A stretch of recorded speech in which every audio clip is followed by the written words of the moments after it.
आप देख रहे हैं इंडिया न्यूज। आपके साथ मैं हूं रचना बंसल। कोविड की सेकेंड वेव हमने देखी, बहुत ज्यादा खतरनाक हालात थे, अस्पतालों में बदहाली थी, 4 लाख से ज्यादा केसेस सामने आ रहे थे। और जब एक्सपर्ट्स कह रहे हैं, डॉक्टर्स कह रहे हैं तीसरी लहर आपके सर पर है, खतरा मंडरा रहा है, ऐसे में लापरवाही लगातार जारी और उसी का नतीजा है कि 6 दिन से लगातार अब 40,000 से ज्यादा केसेस सामने आ रहे हैं। 24 घंटे में 40,134 का आंकड़ा सामने आया है कोरोना संक्रमित लोगों का।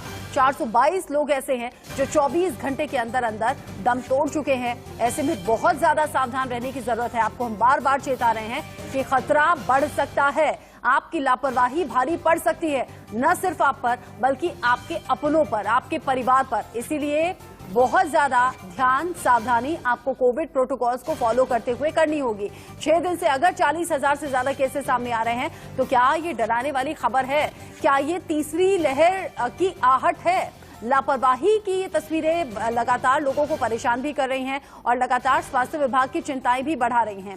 ऐसे में सवाल ये कि क्या केसेस का फिर से बढ़ना, क्योंकि आपको याद होगा अभी हाल ही में 30,000 से नीचे केसेस पहुंच गए थे और हम इससे राहत महसूस कर रहे थे। लग रहा था कि फर्स्ट वेव के बाद जैसा हुआ था ऐसे ही सेकेंड वेव के बाद होगा, केस कम होते होते बेहद कम हो जाएंगे, लेकिन नहीं, केसेस फिर से बढ़ रहे हैं। तीसरी लहर क्या आहट है उसकी, तीसरी लहर का खतरा हम सभी के सर पर मंडरा रहा है। इसी बीच आर वैल्यू ने भी परेशानी बढ़ा दी है। संक्रमण दर पहले से ज्यादा बढ़ी हुई दिख रही है। लापरवाही वाला खेल लगातार चारों तरफ देखने को मिल रहा है। देश के अलग अलग हिस्सों में अनलॉक हुआ है देश और ऐसे में लोगों की भीड़ भी इकट्ठा हो गई है। सोशल डिस्टेंसिंग आपको दूर दूर तक तस्वीरों में नहीं दिखेगी। लोगों के चेहरे पर मास्क भी गायब है और इसी की वजह है, यही एक नतीजा है कि केसेस एक बार फिर से बढ़ने लगे हैं। कोरोना संक्रमण जब बढ़ा है, इसकी रफ्तार बढ़ी है, तो आर वैल्यू क्या कहता है, क्या इसका संकेत दे रहा है, आपको समझना जरूरी है। किसी भी बीमारी के फैलने की दर को रिप्रोडक्शन नंबर यानी कि आर वैल्यू कहा जाता है। ऐसा एक्सपर्ट कह रहे हैं कि एक संक्रमित व्यक्ति से औसतन कितने लोगों में ये संक्रमण फैल सकता है, यही है आर नंबर। आसान शब्दों में समझें तो ये इसका मतलब होता है संक्रमण दर। अब इसे समझ लीजिए कि कैसे कैसे ये बढ़ती चली गई और कब घटी। मार्च 2021 में ये दर थी 1.37%, फिर अप्रैल 2021 जब ये दर रह गई 1.18%, मई 2021 1.10%, जून में ये दर है 0.96%। यहाँ कम हुआ था, जून में केसेस कम हुए थे, लेकिन जुलाई में फिर से बढ़ गए। कैसे बढ़ गए? लापरवाही से। जुलाई 2021 में ये दर है 1%। कहीं ये दर फिर से ना बढ़ जाए, कहीं केसेस फिर से ना बढ़ जाएं, इस पर आपकी और हमारे सहयोग की जरूरत रहेगी, सावधानी की बहुत ज्यादा जरूरत रहेगी। कोरोना संकट अभी भी बरकरार है, केसेस थोड़े कम हुए लेकिन फिर बढ़ने लगे, खतरा टला नहीं है, ये हमें समझना होगा। लगातार छठा दिन ऐसा है जब 40,000 से ज्यादा केसेस सामने आए हैं। आपको डेट वाइज हम आंकड़े बता रहे हैं और क्यों कह रहे हैं कि खतरा बढ़ रहा है।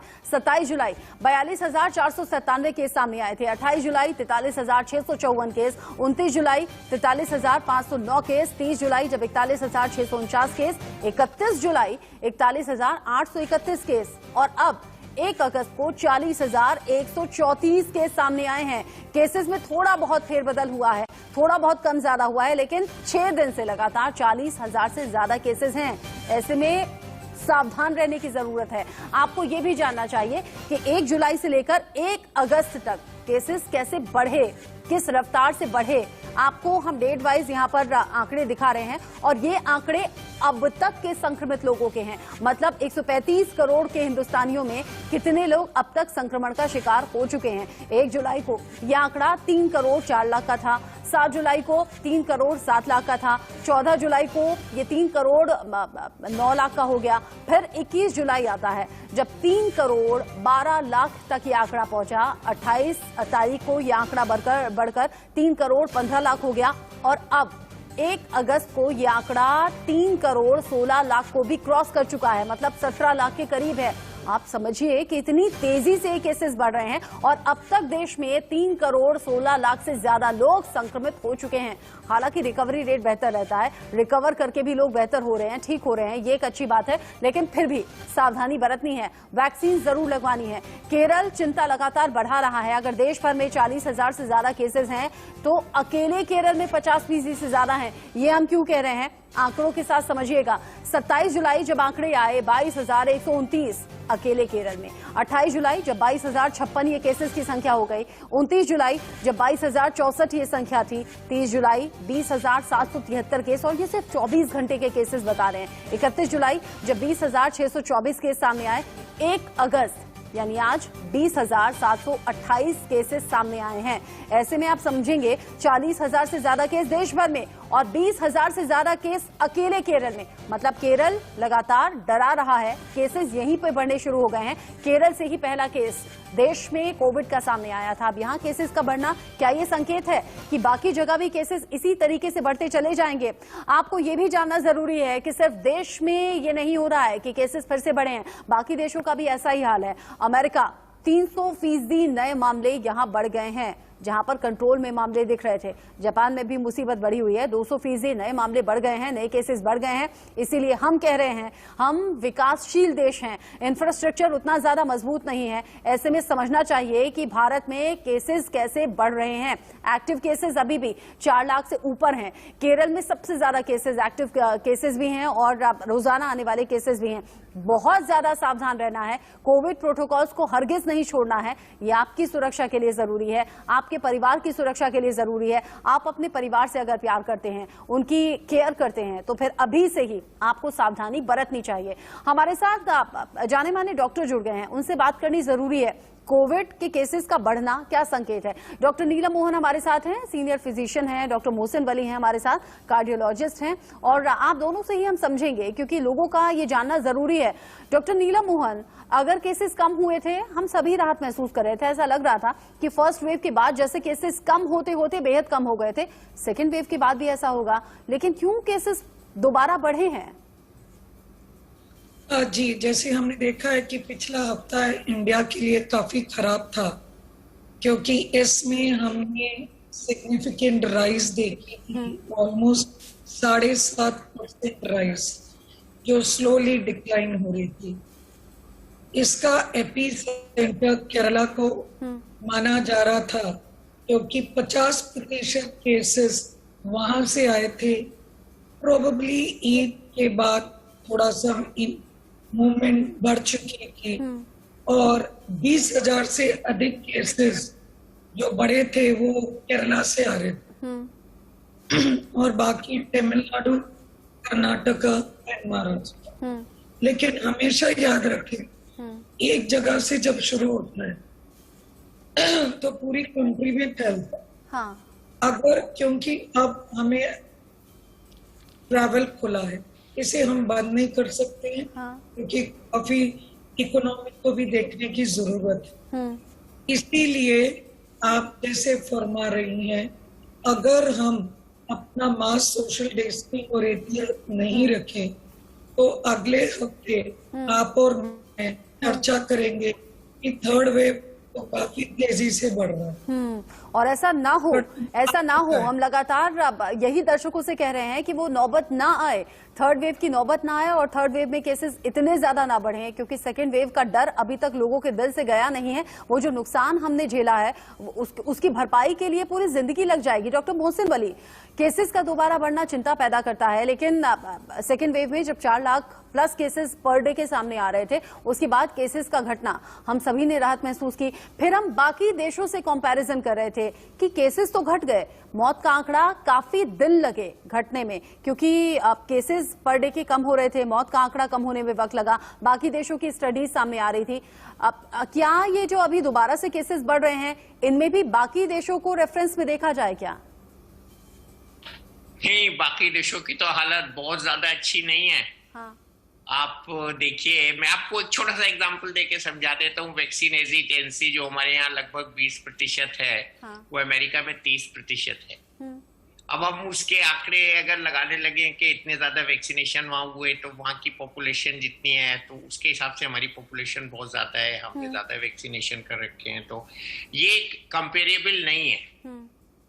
हम ये कंपेयर कर सकते हैं कि इस समय कितना संक्रमण किस देश में हो रहा है। देखिए, आपने बात की अभी चाइना की, आपने बात की अभी इंडोनेशिया की, आपने अमेरिका की बात की, तो ये सब मुल्कों में रिवर्सल ऑफ मास्किंग हुआ है। ये कॉमन डिनोमिनेटर है तो रिवर्सल ऑफ मास्किंग का मतलब क्या है? हम अपने पुराने फैसलों को साबित कर रहे हैं कि वो गलत हो गए थे और लोगों की सावधानी की प्रिकॉशंस कम हो गई थी और लोग खुल गए थे, ओपन अप हो गया था। तो ये सब जो गलतियां हुई हैं, ये बहुत अच्छा हुआ कि हम अभी, आपने जो बहुत अच्छी 5 दिन की स्टैटिस्टिक्स दी है, 6 दिन की, वो बहुत इम्प्रेसिव है और इससे ये नतीजा हम निकाल सकते हैं। और जैसे डॉक्टर नीलम मोहन ने भी इशारा किया कि we have to be serious. देखिए, इस समय आपकी जो स्टैटिस्टिक्स है और मैं जो बात कह रहा हूँ, दोनों बात का मिला जुला परिणाम ये है कि केसेस बढ़ रहे हैं, उनमें लापरवाही की वजह से बढ़ोतरी हो रही है। टीकाकरण अभियान अभी तेज नहीं है और तेज होना चाहिए, ज्यादा लोगों तक टीका पहुंचना चाहिए। बच्चों का एक बहुत बड़ा फैक्टर है, डॉक्टर नीलम मोहन इसके बारे में बहुत ज्यादा जानती हैं कि हमने अभी उनमें टीका शुरू नहीं किया है, वो बड़े रिस्क पे हैं। और एक और बात बता दूं, कल की एक रिपोर्ट मुझे देखकर बहुत अफसोस हुआ और चिंता भी हुई कि अमेरिका के एक बहुत बड़े डॉक्टर हैं जो डॉक्टर पीटर वोंग उनका नाम है, उन्होंने इस बात की तरफ इशारा किया कि आईसीयू में पेशेंट्स, बच्चे पीडियाट्रिक आईसीयू में कोरोना के आने लग गए हैं।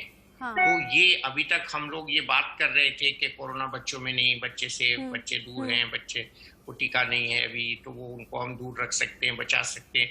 अभी इस बात की तरफ, हाँ जी, मैं इसीलिए ये बात मैंने छेड़ी डॉक्टर नीलम कि आप इसके बारे में बताएं कि ऐसी अवस्था में जब हमने अभी टीकाकरण बच्चों में शुरू नहीं किया है, तो क्या करें, हम इन छोटे बच्चों को कैसे बचाएं। तो ये बात बहुत खतरनाक सामने आई और it is a reversal of masking.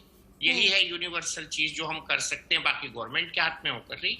और उससे ज्यादा खराब कुछ हो नहीं सकता जब पेरेंट्स ये भी ना समझ पाएं कि बच्चों को प्रॉब्लम क्या है, क्योंकि बच्चे कई बार छोटे भी होते हैं, कई बार इतना ज्यादा वो समझा भी नहीं सकते कि उन्हें दिक्कत क्या हो रही है।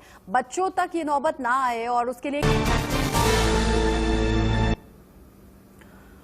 कोविड का खतरा किस हद तक बढ़ गया है, क्या ये तीसरी लहर की आहट है, और तीसरी लहर में बच्चों को सेफ सिक्योर कैसे रखें, क्योंकि हम बड़े वैक्सीन लगवा रहे हैं या लगवा चुके हैं, 45 करोड़ प्लस ये आंकड़ा देश में पहुंचा है, लेकिन बच्चों की हिफाजत के लिए क्या करना चाहिए। डॉक्टर नीलम, आप बेहतर तरीके से समझा सकेंगी और हम उम्मीद करते हैं दर्शक बहुत ध्यान से सुने, बच्चों की सेफ्टी के लिए क्या करें। मैं आप सबका अटेंशन कल इंडोनेशिया की लास्ट वीक की न्यूज पे ले जाना चाहती हूँ, जहाँ पे डेल्टा वेरिएंट से काफी बच्चों की डेथ हुई है।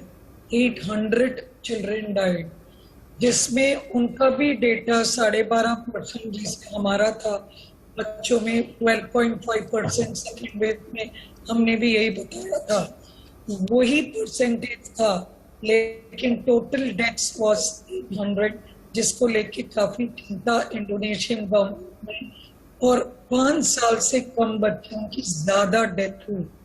तो मैं हमेशा यही कहती हूँ कि यस, बच्चे को कम इन्फेक्शन के चांसेस हैं, लेकिन ऐसे मतलब कम सीरियस होने की इन्फेक्शन लेकिन उतना ही होता।